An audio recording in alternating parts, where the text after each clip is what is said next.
A música é, sem dúvida nenhuma, a arte mais popular do planeta. Mas o que pouca gente sabe é que por trás de um chorinho ou de uma complexa sinfonia de Villa-Lobos, existem relações matemáticas muito simples que ajudam a formar, ao lado do talento dos homens, o edifício sonoro da nossa música. Madame diz que a raça não melhora, que a vida piora por causa do samba. Madame diz que o samba tem pecado, que o samba, coitado, devia acabar. Não é de hoje que músicas rítmicas como o samba, que excitam os nossos sentidos e mexem com as nossas emoções, são perseguidas. Essa história começa há muito tempo, lá na Grécia Antiga. O filósofo e matemático Pitágoras imaginou que as 7 esferas, os planetas que giravam, como se pensava na época, ao redor da Terra, produziam a música das esferas. Essa música não poderia ser ouvida pelos humanos simplesmente porque ela era a própria música da vida, que nós ouvíamos desde o nascimento. Assim como um ferreiro deixa de ouvir o som da sua bigorna, não ouvíamos essa melodia celestial.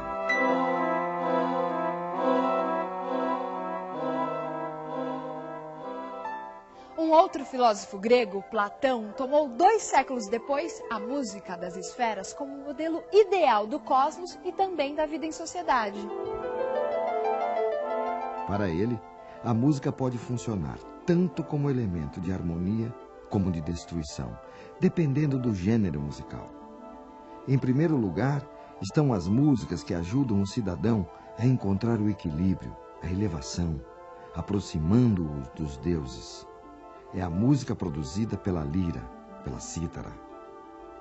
Todas as outras levam os homens à decadência, à degeneração, e os aproximam dos animais. São as músicas rítmicas, enfim, todas as músicas populares.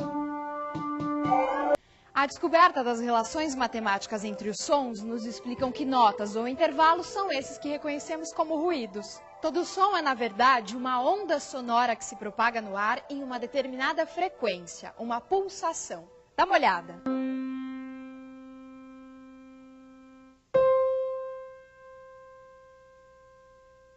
O som produzido pelos nossos passos são uma frequência. 3 passos por segundo, 4 passos por segundo, 5 passos por segundo e assim por diante. Se pudéssemos ouvir 440 passos em 1 segundo, teríamos este som. Esta é a nota Lá. Essa frequência é de 440 Hz, que significa 440 pulsos em 1 segundo. Todas as outras notas musicais são também frequências.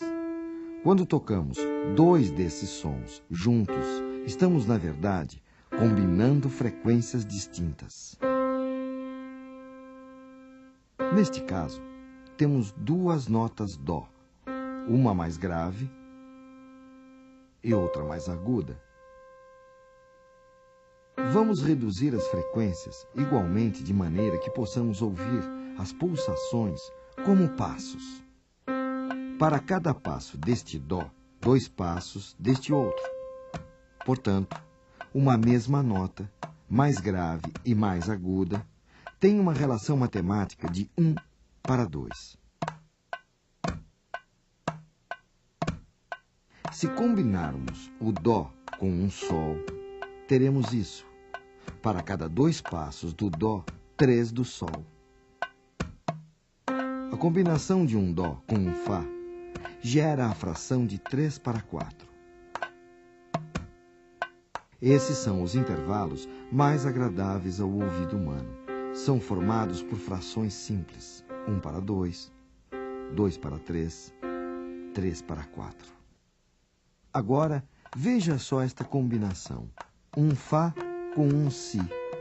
Uma grande confusão, não é mesmo? Um intervalo de 32/45. Elas começam juntas e só vão se encontrar depois de 32 passos do Fá e 45 do Si. Vejam vocês que por trás dessas combinações menos ou mais agradáveis aos ouvidos, existem frações numéricas justamente mais ou menos complexas. E essas frações complexas é que foram evitadas nos cantos gregorianos. E ainda fez com que a igreja, na Idade Média, proibisse a sua execução. E elas ficaram conhecidas como diábolos em música, o diabo na música, ou apenas trítono. Trítono, o diábolos em música, é na verdade a combinação de dois sons que tenham entre eles 3 tons inteiros. Num piano fica fácil de ver. Entre uma tecla preta e uma branca, temos meio tom. Se pegarmos um Fá, por exemplo, meio, 1, 1,5, 2, 2,5, 3. Entre um Fá e um Si, temos um trítono. Para entender isso melhor, teremos que dar um novo passeio pelo mundo grego e conhecer um pouco mais o trabalho do filósofo e matemático Pitágoras. Foi com o instrumento de uma só corda, o monocórdio, que Pitágoras realizou suas experiências. Provavelmente uma das primeiras tentativas de organizar e compreender o espectro sonoro no Ocidente, lá na Grécia Antiga, mais de 500 anos antes do nascimento de Cristo. Pitágoras percebeu que o som produzido por uma corda esticada e pela sua metade eram reconhecidos pelos nossos ouvidos como sendo o mesmo som, mais grave e mais agudo. É como se ele fosse produzido por um homem. Ou por uma mulher ou criança. Mas ao fazermos vibrar uma terça parte dessa corda, um novo som aparecia. Tocados simultaneamente, esses sons produziam uma agradável combinação ao ouvido humano. Dividindo sucessivamente essa corda em sua quarta parte, quinta, sexta e assim por diante, Pitágoras foi organizando matematicamente o espectro sonoro e encontrando as relações matemáticas existentes entre os sons das muitas escalas, das mais diversas regiões e épocas da civilização grega. Muito provavelmente foi partindo de um raciocínio semelhante que nasceram as escalas musicais em outras culturas. Se o som produzido por uma corda e o som produzido por essa corda, reduzida a uma terça parte, produzem uma combinação agradável, o que aconteceria se, repetindo o mesmo raciocínio, também dividíssemos esta corda que produz esse novo som em 3? Um novo som surgirá, que combina perfeitamente com esse segundo e também com o primeiro. E foi provavelmente assim que há muitos séculos atrás, algum músico chinês, colecionando sons a partir das sucessivas divisões do som original, começou a criar uma escala musical, até que ele se deparasse com o 6º som produzido por essas sucessivas divisões.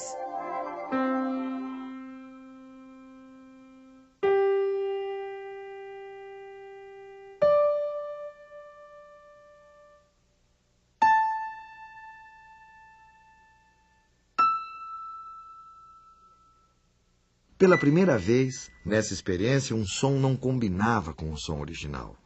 Por sinal, eles até se pareciam excessivamente.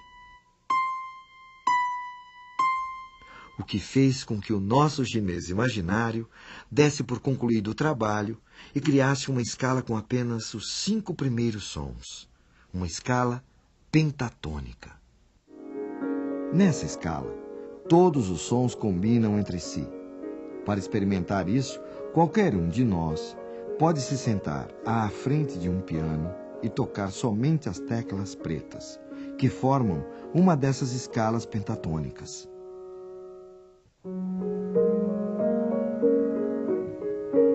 A escala pentatônica é a escala da música oriental, especialmente da música chinesa, japonesa e dos hindus. E é uma escala onde todos os tons têm uma relação matemática idêntica entre si.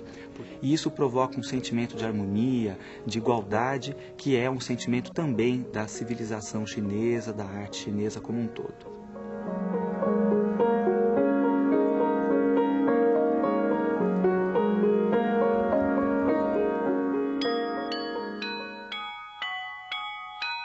Aquele 6º som encontrado pelo nosso chinês também traz uma relação matemática complexa com o som original, de 15 por 16.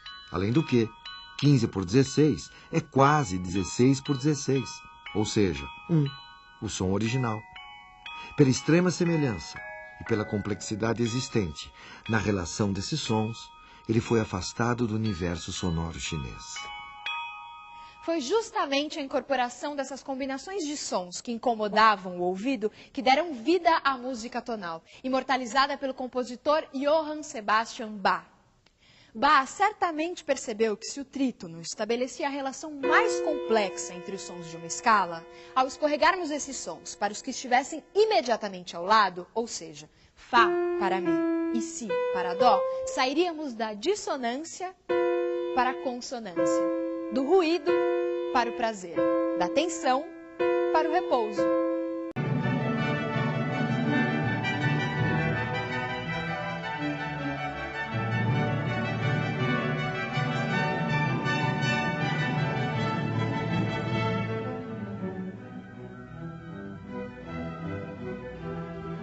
Bach, na prática, procurou unificar todos os conhecimentos que ele obteve a partir dos compositores franceses, italianos e dos alemães, gerando uma espécie de sistema lógico de composição.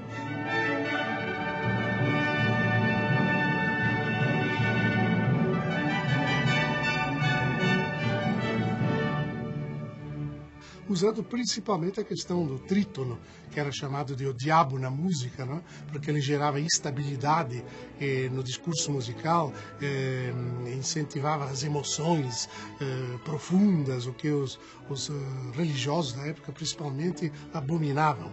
E ele trabalhava com o trítono para gerar instabilidade musical, portanto tensão musical, e com as melodias para gerar a parte estática da música, a parte contemplativa.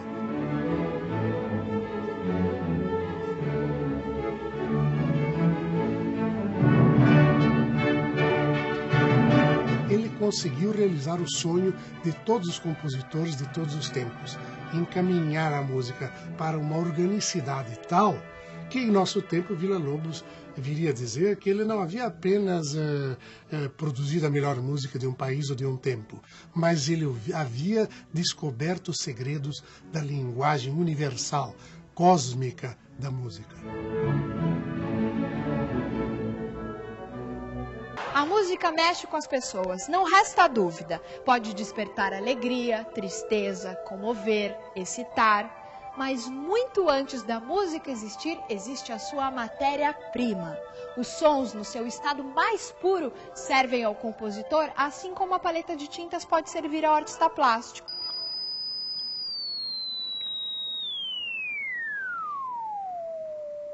Com a invenção de modernos aparelhos analisadores de frequência, tornou-se possível comprovar matematicamente o que por intuição já se sabia desde os tempos remotos.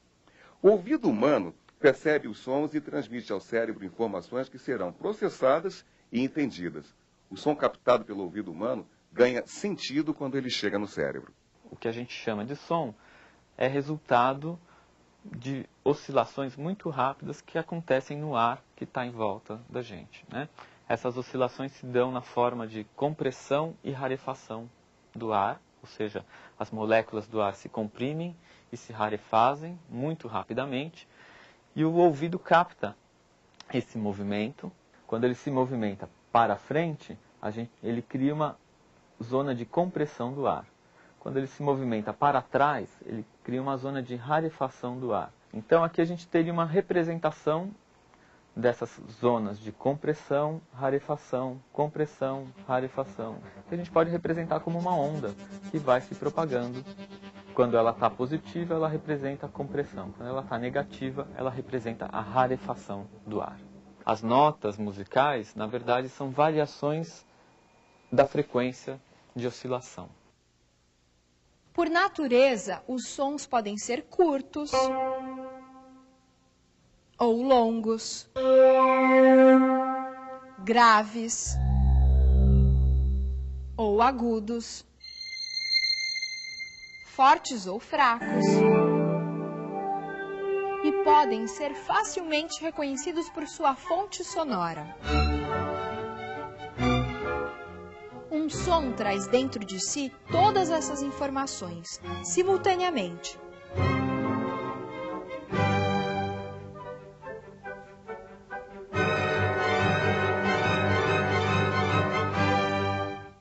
Por exemplo, se alguém emitir um som que tem uma determinada frequência de vibração e uma outra pessoa emitir um que tenha o seu dobro, o ouvido humano interpreta essas frequências sonoras como equivalentes e passa a aceitá-las como sons musicais idênticos. Desde a antiguidade, nas mais variadas épocas, os povos se utilizaram desse conhecimento para organizar suas criações musicais. Desenvolveu-se o costume de utilizar os sons que o nosso ouvido reconhecia como equivalentes, como limites de uma espécie de espaço sonoro que poderia ser dividido, ou melhor, fracionado. Uma maneira bastante comum de fracionar esse espaço entre dois sons equivalentes, Dó e Dó, por exemplo, é em 7 partes. Por gerar 7 notas, criou-se a denominação oitava para este ciclo, já que o oitavo som passa a ser considerado o primeiro do espaço equivalente, dando a impressão de voltar ao início e, assim, virtualmente, até o infinito. Vamos continuar nossa viagem através dos tempos e descobrir que durante muitos séculos, e mesmo nos dias atuais, a música continua servindo como uma espécie de ponte entre o céu e a terra.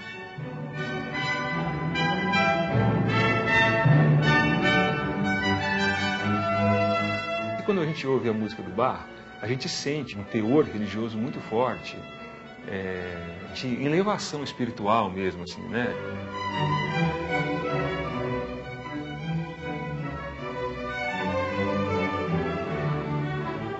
E, ao analisar a música dele, você também vê um amor tão grande à pesquisa musical, matemática, quase científica, entende? Que só se fosse uma busca pela perfeição, né? Atingir Deus por uma perfeição.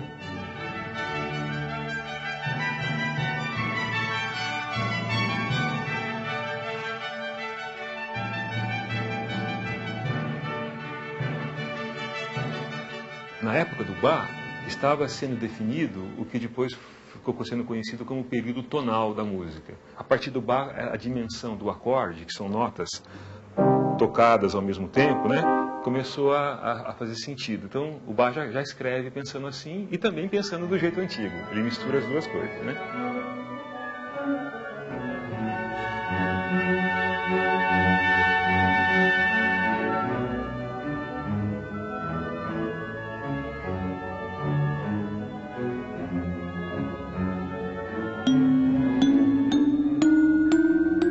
O temperamento consistia em dividir a oitava em 12 porções de tamanho idêntico. Afinando os instrumentos dessa maneira, qualquer melodia poderia ser transposta para outros lugares do teclado. E a reconheceríamos como sendo a mesma música, mas em tons diferentes. Esse intervalo pode ser dividido de várias maneiras, né? Os hindus dividem, sei lá, mais do que 12, os chineses gostam da divisão em 5, né? Então os ocidentais acharam uma maneira exata, né? Bem a nossa cara ocidental, de dividir esse intervalo em 12 frações iguais, né? Isso foi chamado de temperamento, porque é um temperamento em relação à natureza. Imagina que você pega um tubo, assopra esse tubo, né? Sai uma nota bem grave. Aí você assopra de novo, sai outra nota, que vai ser a oitava da primeira. Aí assopra de novo, sai outra, que é a quinta da segunda. E se você conseguisse tirar uma série de sons, que é chamada série harmônica, né? Só soprando esse tubo, não dariam essas notas aqui. Entende? Quer dizer, a natureza, os sons, da maneira como eles estão na natureza, não é a maneira como está no teclado dos instrumentos ocidentais. Essa maneira é chamada de maneira temperada.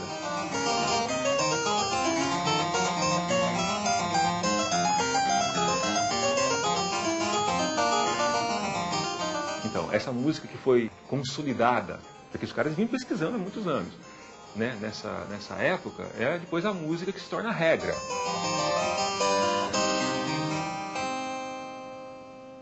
E o Bach, para demonstrar e para estudar isso, ele falou assim, 12 notas, então eu posso fazer 12 músicas em 12 tons diferentes, tanto no modo maior quanto no modo menor. Então ele escreveu Cravo Bem Temperado, em 24, com 24 tons, né? Dó maior, Dó menor, Dó sustenido maior, Dó sustenido menor, Ré maior, Ré menor.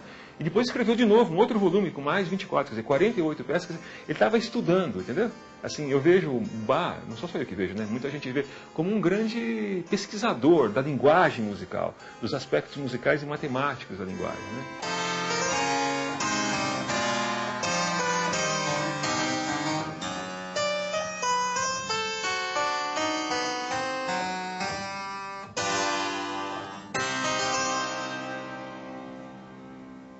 À medida que analisamos os acontecimentos musicais à luz da matemática, a exatidão numérica que orienta a escolha das notas e dos ritmos quando os músicos tocam ou compõem parece indicar que, de alguma maneira, eles sempre buscavam a perfeição. Vamos entender isso melhor?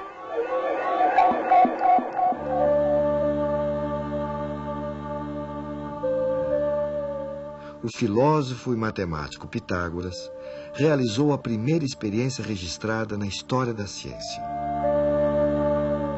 Pitágoras construiu um instrumento composto por uma única corda estendida, que poderia ser pressionada em lugares calculados, e assim geravam sons que mantinham relações aritméticas. Para entender isso melhor, observe a sequência. 1, 2, 3, 4, 5, 6, 7. E perceba que cada número é obtido acrescentando 1 ao número anterior. Mas as notas obtidas à maneira pitagórica, geradas por relações aritméticas, produzem a cada oitava não as mesmas notas da primeira, mas outras sutilmente desiguais. Essa diferença faz com que cada novo conjunto de notas seja diferente do primeiro.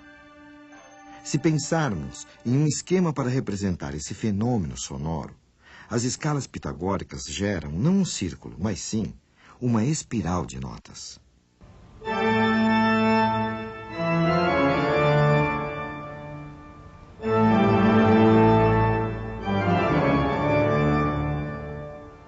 A música produzida por Bach e outros músicos de sua época, por se utilizar dos acordes, que são notas tocadas simultaneamente, precisava de uma mesma afinação em todas as oitavas, para que não se tivesse a impressão de desafinação. Para isso, os músicos como Bach e, posteriormente, os inventores do piano, optaram por dividir a escala não de maneira aritmética, mas sim geométrica ou logarítmica. Na prática, a nova escala divide a pequena diferença existente entre, por exemplo, o dó de uma oitava e o dó da seguinte, entre todas as notas da escala. A escala temperada, dessa maneira, altera sutilmente todas as notas, criando sons não naturais. Gera, porém, uma escala circular, em que o fim de uma oitava coincide com o início da outra, e assim é mais adequada à música da época de Bach. Essa nova maneira de afinar os instrumentos e de organizar a escolha das notas só se tornou possível através de uma nova maneira de fazer cálculos. Os logaritmos foram criados por John Napier em 1614 e são um modo de fazer cálculos. Essa sequência de números 0, 1, 2, 3, 4, 5 e assim por diante é uma sequência aritmética, pois cada número é obtido acrescentando-se 1 ao anterior. Já uma sequência geométrica como 1, 2, 4, 8, 16, 32, 64 é obtida multiplicando-se por 2. Pois bem, os logaritmos nasceram quando buscamos encontrar uma relação entre essas duas sequências numéricas. Perceba que uma sequência geométrica pode ser escrita da seguinte maneira. 2 é 2 mesmo, ou 2 vezes 1, ou ainda 2 elevado a 1. 4 é 2 vezes 2, ou 2 elevado a 2. 8 é 2 vezes 2 vezes 2, ou 2 elevado a 3. Perceba que agora a sequência geométrica é formada por uma base, nesse caso o 2, e os expoentes formam uma sequência aritmética. Os logaritmos são uma maneira de associar essas duas sequências. Noutras palavras, as 12 notas da chamada escala temperada ou cromática correspondem aos logaritmos de base 2. 2 elevado a 0, 2 elevado a 1 sobre 12, 2 elevado a 2 sobre 12 e assim por diante. Ao adotar o temperamento, temos uma escala circular. O resultado é que agora a espiral fechava e por mais que o compositor passeasse pelas 88 teclas de um cravo ou posteriormente de um piano, o tom ficava preservado, ao mesmo tempo que ganhava possibilidades de nuances emotivas quase inesgotáveis. A forma da cauda do piano, assim como os tubos de um grande órgão, tem o desenho de uma escala logarítmica.